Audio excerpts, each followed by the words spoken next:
Boa noite a todos.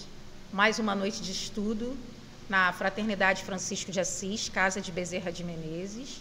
Com muita alegria, né? Agradeço essa oportunidade. Eu sou Alessandra, para quem não me conhece.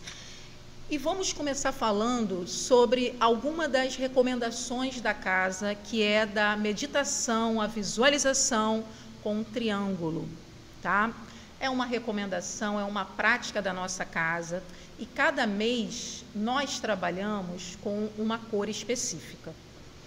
Esse mês nós estamos aqui no índico, é uma tonalidade de azul mais escura do que o azul mais clarinho, né? O azul marinho, alguns chamam de azul marinho. E até uma curiosidade, porque ele é chamado de índico, né? É uma palavra que vem da Grécia. Índiquem significa da Índia. Então, os primeiros a atingirem e fazerem tecidos nessa tonalidade foram os indianos. E é por isso que a cor acabou tendo esse nome, índico, né? Bem interessante.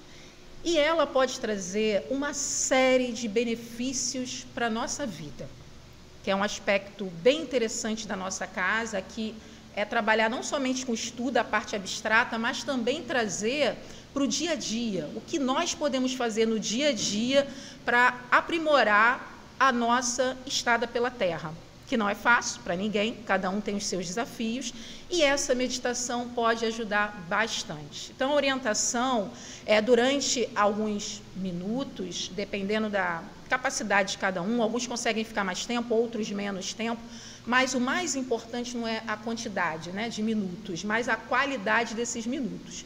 Então, visualizar esse triângulo na cor índigo no centro da sua testa, no meio das suas sobrancelhas. Por quê? Porque é um ponto chamado chakra, né? Para quem não conhece esse termo, é um centro energético muito importante. Fica aqui, frontal, os indianos chamam de Ajna chakra, e esse chakra ele pode nos ajudar na compreensão das situações da vida. Você usando essa cor nesse chakra, você com certeza, né, meditando diariamente, você vai começar a perceber muitos aspectos que não tinha percebido. É o chakra da intuição, e essa cor trabalha também, aguçando a intuição, elevando a consciência e trazendo também um profundo estado de relaxamento para o corpo e para a mente. Então, qual de nós pode dizer que não precisa disso nos dias de hoje, né? Relaxar o corpo, relaxar a mente, buscar entender melhor o que está acontecendo ao nosso redor. Tentem, façam a experiência. Eu já fiz algumas experiências e tive assim, sinais bem claros, intuições, que me levaram a tomar decisões importantes, fazer descobertas importantes de coisas que estavam acontecendo ao meu redor e eu não percebia, né? Então, quero dar meu relato pessoal de como foi importante na minha vida começar essa meditação e recomendo que todos tentem e busquem, porque realmente pode fazer a diferença. Então, é uma cor que vai potencializar a nossa intuição e a nossa consciência. No livro da Narcy Castro de Souza, que é a fundadora dessa casa, ela fala a respeito do poder dele também agir como anti-inflamatório. Então, a cor vermelha, que é muito usada na cromoterapia também como anti-inflamatória, nem todas as pessoas podem receber, dependendo do estado, né, pressão sanguínea. Então, esse azul índico é um substituto para pessoas que não podem receber o vermelho. Também tem essa potência de colaborar nas inflamações, porque acalma, né, acalma aquela situação de inflamação. Atua no sistema nervoso central, diminui até a pressão sanguínea, o pulso e os batimentos, tá? Muito bom para a situação de medo, de ansiedade, porque como ele vai nos fortificar a partir do nosso chakra frontal, ele vai nos dar essa força para enfrentar as situações. Então, antes de uma situação que você sabe que você vai sentir medo, que você está ansioso, a dica é meditar nesse triângulo azul índico. Trabalha também em vários aspectos, né, que a Narcy relata aqui. Pessoas que gostam e escolhem essa cor, muitas das vezes têm uma necessidade de descanso e relaxamento. Eu amo azul, não sei vocês, eu particularmente, eu sou uma dessas pessoas. Então, essa necessidade de descanso, do relaxamento, da tranquilidade emocional. né? Então, quando você sente essa necessidade do azul, é uma necessidade de buscar na sua vida tranquilidade emocional. Nem sempre isso é consciente, né? Às vezes, inconscientemente, você vai lá, escolhe uma roupa azul, um lençol azul, e você está trazendo muitos benefícios para a sua vida, né? Uma necessidade também de um ambiente organizado, de um ambiente tranquilo. Então, o azul, nessa tonalidade, ele vai nos ajudar na calma total. Então, visualizem, pratiquem a meditação. Ela é muito importante para mudar as nossas vidas em vários aspectos, né? Vamos para o nosso Bhagavad Gita, um livro que nós estudamos aqui todas as quintas-feiras, alguns versículos, tá? É um livro indiano que faz parte dos Vedas e é um livro também que foi escrito 400 anos aproximadamente antes do nascimento de Cristo. Então, muito antes da religião cristã, já havia na Índia uma forte espiritualidade. E esse livro, ele é um dos mais importantes, mais estudados no mundo todo, inclusive traduzido, tá, em vários idiomas. Então, um livro muito importante para qualquer buscador espiritual, não importa a religião, porque ele se refere das bases da espiritualidade, né? Quando a espiritualidade começa a chegar para o homem, essa necessidade de conexão com o sagrado. Então, esse livro vai falar a respeito disso, dessa nossa necessidade de conexão com o sagrado.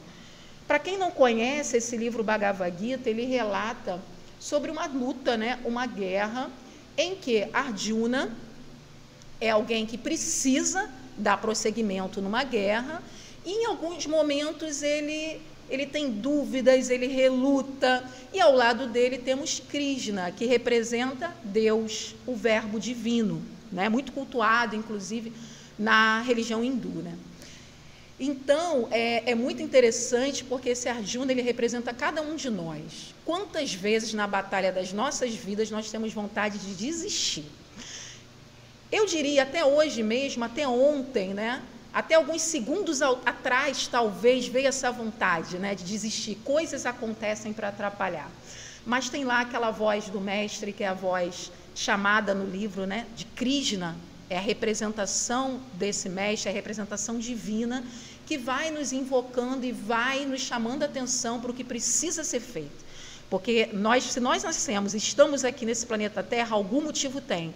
Não podemos nos acovardar diante dos nossos desafios. Precisamos ter essa fortaleza, essa coragem que esse livro vai nos convidar, tá? Então, estamos aqui no Bhagavad Gita, nos versículos 20 e 21 do capítulo 8. Antes de ler esses versículos, vou dar uma pequena lida no preâmbulo, né, o início do capítulo 8, em que se diz, o título do capítulo é O Caminho para a Divindade Suprema, Akshara Parabrahma Yoga.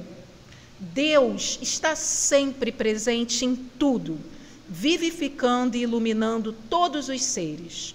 Quem se deixa iluminar pelos raios da sabedoria torna-se sábio, e a sabedoria divina nele é uma força viva que o conduz ao conhecimento da imortalidade. Então, um princípio básico mesmo da espiritualidade é crer que nessa vida estamos de passagem. Somos imortais. Então, uma mensagem muito clara aqui do livro. E essa presença divina em tudo e em todos. Na língua hindu, né, em sânscrito, eles usam muitas vezes a palavra Atma, presente em tudo e em todos, que é essa presença divina. E é muito interessante aqui no início, quando ele fala quem se deixa iluminar pelos raios da sabedoria.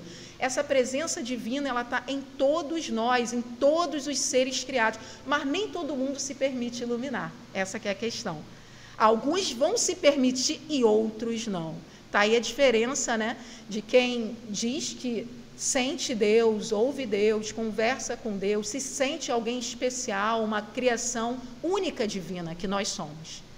Cada um de nós aqui é uma criação única divina, singular, com uma tarefa importante nesse planeta, e nunca devemos nos esquecer disso. E que a mensagem vem nos chamar a atenção em se deixar iluminar por essa presença divina que está em todos nós. No versículo 20, ele continua essa conversa de Krishna com Arjuna e diz: acima desta natureza visível e invisível, existe o que se chama o imanifesto, o imperecível. Nesse supremo caminho, ó príncipe, então Krishna falando com Arjuna, chega-se ao Brahma, que é o imanifesto, indestrutível, e quem o atingiu não perderá nunca mais. Esta é minha morada suprema. Então, engana-se, né, quem acha que na Índia são politeístas, porque, na verdade, existe um Deus que está por trás de tudo isso, que é o que ele chama do imanifesto, indestrutível, ele chama também do imperecível. Então, toda a mitologia que a gente conhece da literatura hindu são manifestações, formas de se mostrar para as diferentes culturas, né? Dependendo das aptidões, né, da personalidade de cada um, são várias formas de se demonstrar. Mas existe algo que está além de todas essas formas, que não tem forma, que é imaterial, que é imperecível, que é indestrutível. Ele usa todos esses adjetivos, gente, que é imanifesto. Então, no mundo da manifestação, tudo é criatura, mas existe algo que é incriado, que é a fonte de tudo, presente sempre, e que nós devemos invocar constantemente, porque essa força é criadora de tudo. E ele diz aqui no texto, quem o atingiu não perderá nunca mais, esta é minha morada suprema. Fala Krishna como um representante de Deus, é minha morada, é onde eu moro, é onde eu descanso, é onde eu vivo, é em Deus. E é nesses braços, né? Claro, estou usando uma metáfora aqui física, ele é manifesto, mas é nesse colo, é nesses braços que nós temos que buscar o nosso refúgio, no momento de dor, né? No momento de desespero, que tem alguma força acima de tudo e de todos, gerando tudo e todos. Então, isso é muito bonito e está aqui no livro do Bhagavad Gita, dizendo que quando atingirmos essa força, não nos perderemos nunca mais nesse grande jogo cósmico universal, né? Esse jogo de pique-esconde, que às vezes nós brincamos com Deus, precisamos buscar esse Deus de verdade e nunca mais nos perdermos dele. Meus irmãos, dando continuidade aqui, vamos estudar agora a apostila de mediunidade e médiuns da fundadora da nossa casa, Narci Castro de Souza. Tá? Estamos no item 14, estamos falando de tipos de mediunidade, formas, né, que se conhece, se estuda de mediunidade, e o item 14 é sobre a incorporação, tão comum e tão antiga, não foi inventada por nós, não foi inventada pelo Espiritismo, é muito antiga, né, data dos mais antigos povos, já se tem registros de formas de mediunidade, a incorporação. Tá? O item 2, ele vai falar a respeito dos perigos. A pergunta é, representa algum perigo para o médium esse tipo de contato mediúnico? Porque muitas pessoas têm medo, muitas pessoas se sentem mal. E aí, estamos correndo risco? Vamos ver a resposta.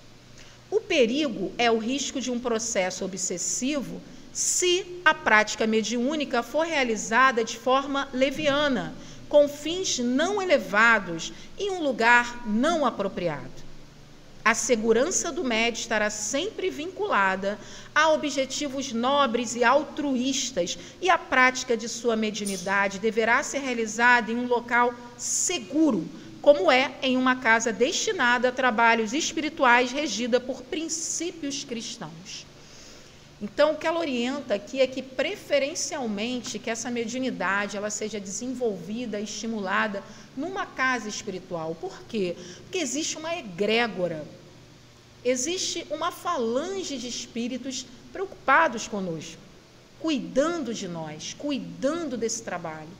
Então, se confiamos naquela casa, não devemos ter medo desse tipo de mediunidade, porque haverá todo o amparo, começando pelo seu mentor, e outras hierarquias superiores que estão conosco, colaborando nesse trabalho, nos ajudando, abrindo nossos chakras, trazendo irmãos para se comunicar.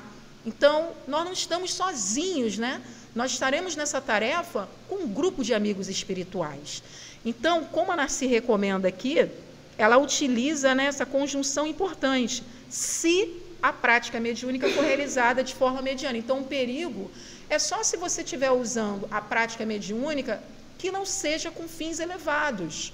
Se o objetivo é auxiliar, se o objetivo é crescer, se o objetivo é levar consolo, então, com certeza, você não estará correndo perigo.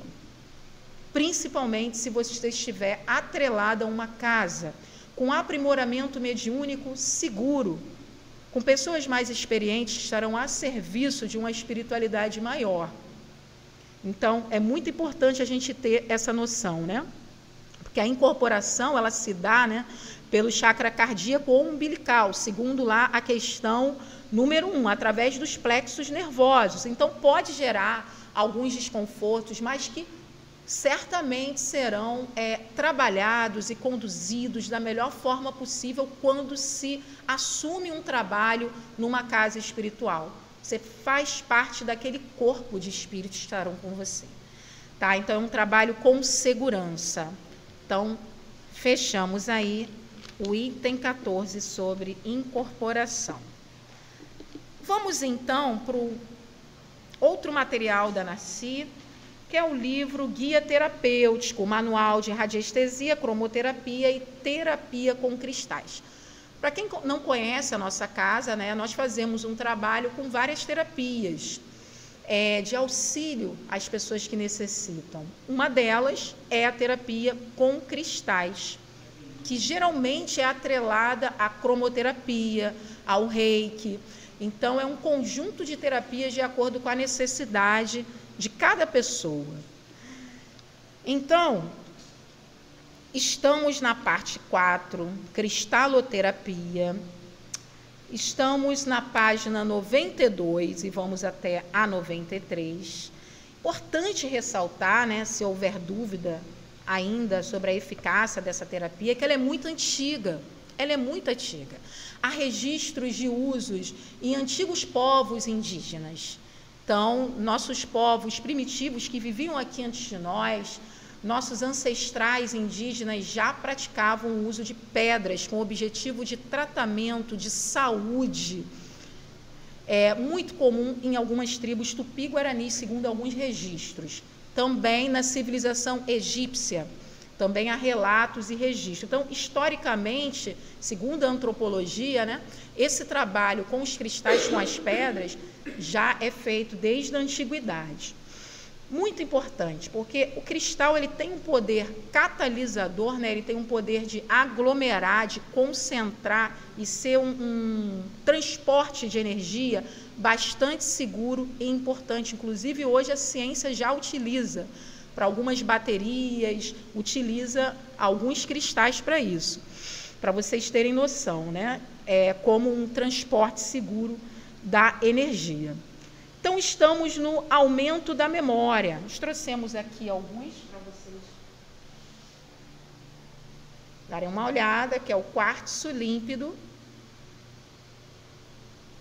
Muito importante para a programação, que é esse item que nós estamos usando agora. Nem sempre se tem um cristal da cor desejada. Quando se tem a cor necessária, é ótimo, mas nem sempre se tem. Então, esse cristal límpido, ele é interessante que você pode programar para o objetivo necessário. Então, segundo os terapeutas de cristal aqui, a partir da nossa Narci, fala a respeito do aumento da memória. Primeiro passo seria a programação do cristal. Como se faz isso? Primeiro a limpeza, tá? E depois a irradiação da luz branca. Como se faz essa limpeza? Pode ser com sal grosso, né, lavar os cristais numa água com sal grosso. Caso não seja possível naquele momento, é possível também deixar o cristal à luz da lua, à luz do sol, na chuva, em plantas. São formas de obter limpeza, já que não se sabe a procedência, onde é que ele estava, quem usou, o que ele aglomerou, que em si é neutro, né? Então, como você vai utilizar? E os elementos da natureza são sempre maravilhosos para nos ajudar nessa limpeza. Depois disso, né, podemos fazer, para o aumento da memória, podemos utilizar a luz amarela. A luz amarela é muito importante para trabalhar a memória. Então, na orientação da Nassi, ela orienta a postura de lótus ou egípcia. Então, você vai segurar o cristal com a mão esquerda, cobrindo com a mão direita, em frente ao seu chakra cardíaco, e a partir daí, você vai mentalizar-se dentro desse cristal, com afirmações. Minha memória melhora progressivamente, pois esta é a vontade de Deus. Um exemplo de afirmação que pode ser usada para programar esse cristal. E ao final, guarda-se o cristal envolto num pano de algodão amarelo, de preferência, caso você tenha. Tá? Ela diz também que depois de um tempo de uso, o efeito positivo dessa técnica dispensará o próprio uso do cristal. Só com a sua afirmação você pode mandar essas orientações para o seu espírito, para o seu eu, independentemente do uso do cristal, mas o cristal é uma ferramenta que nos ajuda. O segundo item, que é o item 4, fala da harmonia e paz. Você vai utilizar os mesmos procedimentos, acrescentando as palavras harmonia e paz. Tá? Tem todo um procedimento também recomendado no item 2. No item 2 tem também a postura aqui de lótus ou egípcia. Se recomenda a irradiação azul, no caso da harmonia e paz, e o mesmo procedimento, se visualizar dentro do cristal. Um aspecto interessante que ela coloca aqui, a sua fisionomia nessa visualização. Serena e feliz. Então, às vezes, a gente tem dificuldade de sorrir, mas o sorriso, ele faz liberar uma série de hormônios, né? Dá uma injeção no nosso cérebro. Então, mesmo sem vontade, vamos nos forçar realmente a sorrir, se visualizar sorrindo, porque isso vai trabalhar cientificamente. Hoje a ciência já comprova isso, o poder de um sorriso, como pode mudar realmente o nosso ser, tá? E aí, você vai fazer esse mesmo procedimento, só que você vai guardar o cristal num pano azul, tá? Próximo item, 5, força e coragem. Quem não precisa nessa vida? Todos nós, né? Como nos falta em muitos momentos. Está lá o Bhagavad Gita, na antiguidade, já mostrando isso. E hoje não é diferente. Então, em muitos momentos nos falta a força, a coragem, porque afinal estar na Terra não é um passeio. Estar na Terra é uma trajetória que envolve vários sacrifícios, vários momentos de luta. Então, em muitos momentos, vamos precisar sim da força e da coragem. E às vezes olhamos uma pessoa rindo, brincando e achamos que ela não tem problema e desafio, mas tem. Tem. Às vezes esse sorriso é uma força para vencer. Então, após a preparação do cristal, novamente com limpeza, com sal grosso, irradiação da luz branca, vamos adotar o seguinte procedimento. Vamos expor dessa vez o cristal à luz vermelha, que é uma luz que vai trazer esse ímpeto da luta, da coragem, da vitalidade. Então, você vai colocar, cobrir em frente ao seu chakra cardíaco e vai afirmar o seguinte: eu sou um filho de Deus, pleno de força e coragem. Nada temo, pois sou consciente da presença de Deus em meu íntimo. Manter essa meditação por alguns segundos. Então, está completamente de acordo com o que a gente acabou de ler no Bhagavad Gita. Essa presença divina dentro de nós, que muitas vezes esquecemos, e por isso que sofremos, quando nos afastamos dessa conexão com Deus. E aí, depois você vai guardar num pano vermelho. E toda vez que você precisar de força e coragem, ele está lá já, potencializado com algo que, de repente, naquele momento falta. Quem nunca aconteceu isso, né? Às vezes tem um momento que falta tudo. E o cristal pode te ajudar, porque ele já está prontinho num outro momento em que você estava pronto para fazer, diferente desse que você está mais fraco. Então, um instrumento interessante, né, que vai registrar um pensamento nosso, uma afirmação nossa, num outro momento da nossa vida. E, finalmente, um ideal a ser alcançado.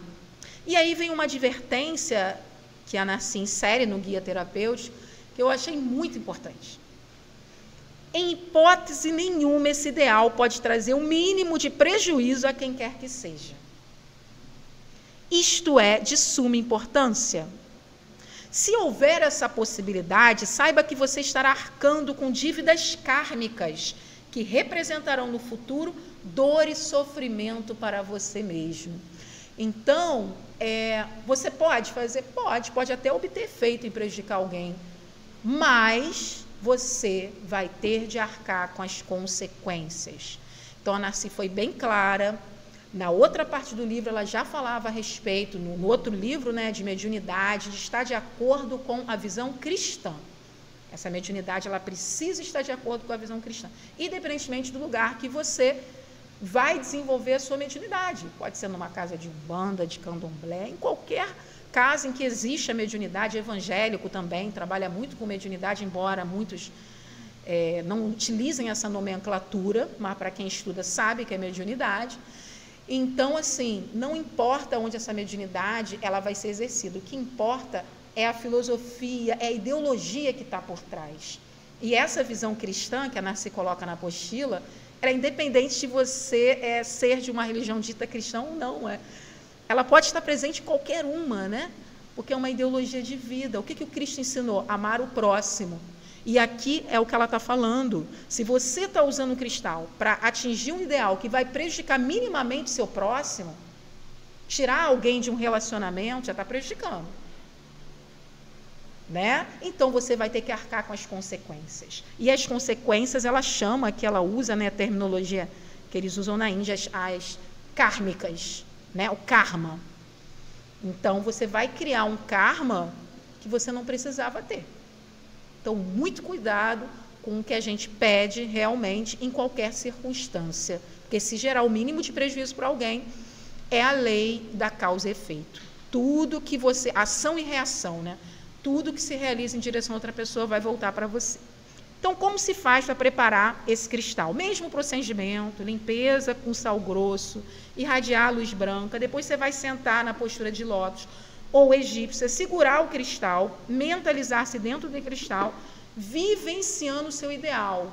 Né? Então, se você tem um ideal que vai ser benéfico não só para você, mas, quem sabe, para a sua comunidade, para a sua família, para o seu país, são ideais muito bem quistos pela espiritualidade, né? Que não beneficiam só você, mas todo um grupo. Então, visualize-se nesse ideal, acredite, tenha fé, porque se estiver nos desígnios divinos, com certeza você vai ser auxiliado. E a visualização, a mente é poderosíssima, como a gente sempre fala aqui na casa, né? Então, a visualização pode ser uma antecipação desse projeto se concretizando na sua vida. Então, visualize-se realizando aquele trabalho que você sonha em realizar em prol do seu próximo, de si, do seu próximo. É o começo de tudo. Tudo começa pela mente. E você vai guardar num pano de algodão violeta. É a orientação dela. Fechamos aqui o guia terapêutico e vamos, enfim, para o último livro da noite de hoje, que é a comunhão com os arcanjos através dos cristais. Uma orientação bem importante também que Narcy deixou para todos nós, que nós somos regidos por uma hierarquia. E essa hierarquia está à frente de todas as formas de vida do nosso planeta, que é conhecido, muito conhecido pelos estudiosos da espiritualidade, como grande fraternidade branca. São mestres que já chegaram num alto patamar e dirigem os planetas, as galáxias, tá? Então, a grande fraternidade branca, ela tem setores de atuação, e esses setores são chamados de raios. É bem interessante esse conhecimento, porque nos leva a ver que o caminho de evolução não é só um. Eu não tenho que querer ser igual a A, B ou C, cada um tem seu percurso. E essa visão dos raios nos leva a entender isso. Tem pessoas que têm mais afinidade de trabalhar na liderança, tem outras pessoas que têm mais afinidade em trabalhar numa área de educação, outros na música, enfim. Há vários caminhos de evolução. E esses setores da grande fraternidade, eles nos levam a pensar sobre isso. Como Deus é maravilhoso, né? E permite que cada ser, singular como alcance o objetivo. Ele não precisa imitar, ele não precisa invejar o outro, porque cada um tem sua trajetória. Estamos no primeiro raio. O primeiro raio é o setor de liderança. É um setor dirigido pela grande fraternidade universal de liderança. É muito difícil ser chefe, ser líder, não é nada fácil. Quem acha que é bom está no lugar de poder é porque nunca esteve. É um lugar que não é nada fácil. Porque você precisa tomar decisões. E tomar decisão, é muito fácil você ficar do outro lado apontando, acusando, apontando os erros, porque só erra quem trabalha. E às vezes quem está nesse papel de coordenar, liderar, erra sim, faz parte do processo dele. E temos que tomar cuidado se invejamos esse lugar do outro que está lá no papel de liderança, porque não é nada fácil. Segundo livro, diz o seguinte, que o primeiro raio é o raio da vontade. A vontade é uma potência divina, também está registrado no livro de Leon Denis. As potências da alma, ele registra a vontade como realmente uma potência divina que Deus concede a cada ser. A ele estão ligados todos aqueles que naturalmente exercem a liderança, tá? Então, tem pessoas que já têm essa disponibilidade, essa predisposição em sua natureza e outras não. Então, ela cita algumas qualidades positivas desse raio, que aqueles espíritos que estão mais evoluídos, estão regidos sob a égide desse raio, vão apresentar. Poder, vontade, coragem, liderança e autoconfiança. Autoconfiança é essencial, porque se você não confia em você, se você não ama, né, a si mesmo, não se acha uma pessoa capaz, como você vai liderar um grupo? Então, é uma das qualidades importantes para liderar um grupo. Você tem que ter um amor, né, que não necessariamente precisa ser vaidade, mas aquela confiança de que Deus está em você e agir em conexão com Ele. Tá? Porque muita gente separa, às vezes, a vida espiritual, a vida religiosa do trabalho profissional, do trabalho na sua escola, né, nos seus estudos. E, na verdade, Deus precisa estar em tudo. As nossas ações fora daqui não precisam ser diferentes daqui, precisam ser regidas também por essa mesma espiritualidade. Quem disse que no seu trabalho você não está fazendo também um trabalho espiritual na sua vida profissional, né? Então, esse setor de liderança vai trazer esses aspectos. E as qualidades negativas, ou seja, os homens de evolução insuficiente que estão sob a égide desse raio vão apresentar essas características. A maioria de nós, no planeta Terra, nós somos espíritos ainda adoecidos, que precisam de ajuda, que estão em processo de crescimento, todos nós. Então, é citada aqui a tirania, a obstinação, o orgulho, o desprezo, o egoísmo, sede de poder, extravagância e rigidez. Quem nunca viu um líder assim, né?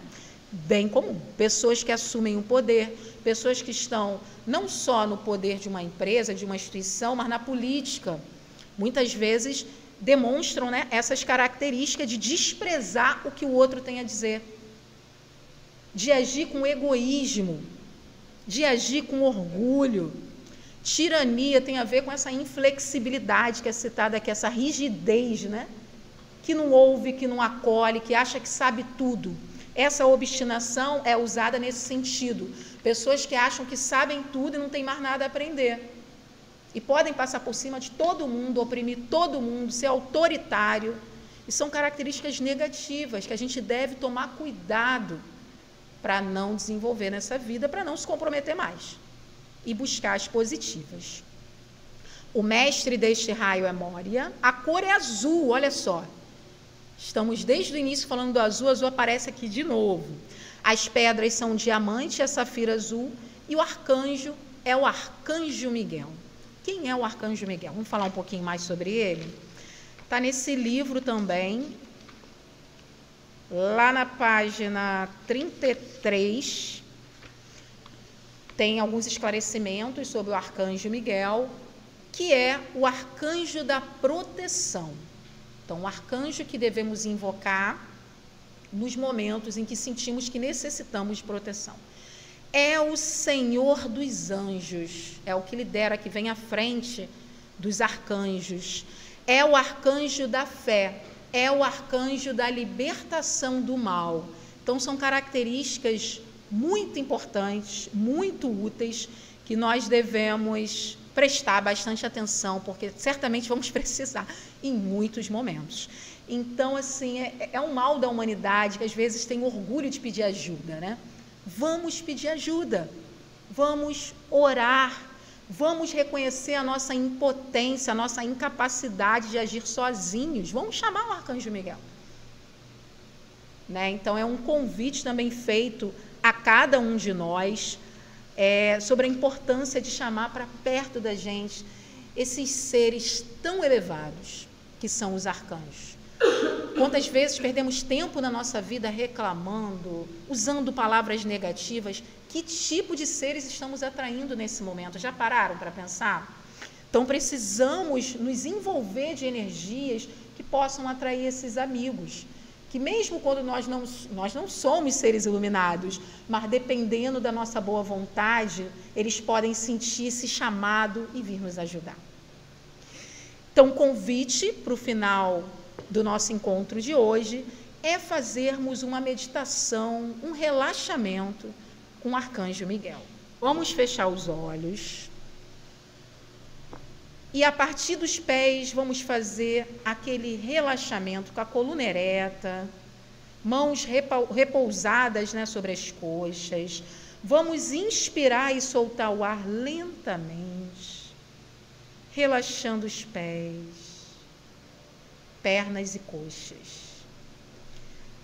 Vamos respirar, reter o ar e quando soltar, vamos relaxar também ombros, braços, antebraços, queixo, lábio, face.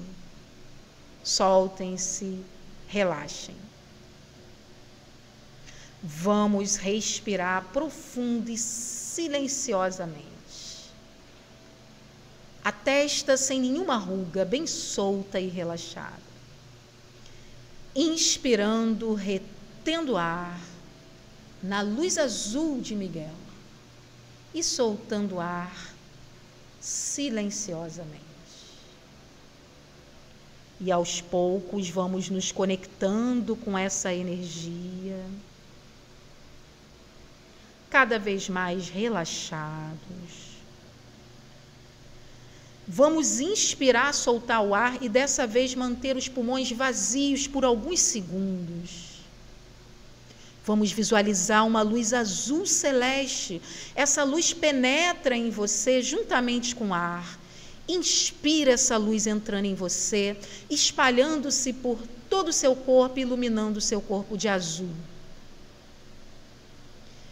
Inspira novamente e visualiza uma linda safira azul. Sinta-se dentro dessa safira azul. Mantendo a sua respiração, você vai observar a luminescência azul da sua atmosfera interior, de dentro dessa safira. Respira essa luz brilhante azul. Envolva com seu amor, pela sua vontade, o nosso planeta inteiro nesta luz azul. E que esse benefício se estenda a todos os seres que estejam precisando de auxílio físico, moral ou mental. Vamos evocar então o arcanjo Miguel. Procure visualizá-lo e fale mentalmente. Diante de vós, poderoso ser, ofereço minha vontade e meu amor em favor da causa da paz e da fraternidade. Que a poderosa vontade de Deus se cumpra e que a terra se torne um mundo de luz e de amor. Graças a Deus, que assim seja. Espero que todos estejam se sentindo bem após esse encontro com esse ser maravilhoso. E fica aqui a nossa gratidão a todos que nos acompanharam até o final desse estudo. Curtam a nossa página, compartilhem, se inscrevam no nosso canal. É uma forma de divulgar o amor, divulgar o bem, tão importante nesse planeta, né? Esse planeta em que ainda impera guerra, rivalidade, desastres. Vamos divulgar coisa boa, vamos fazer uma onda amorosa e que a nossa fraternidade possa ser uma ferramenta de divulgação do amor na Terra. Que assim seja, meus irmãos, gratidão infinita.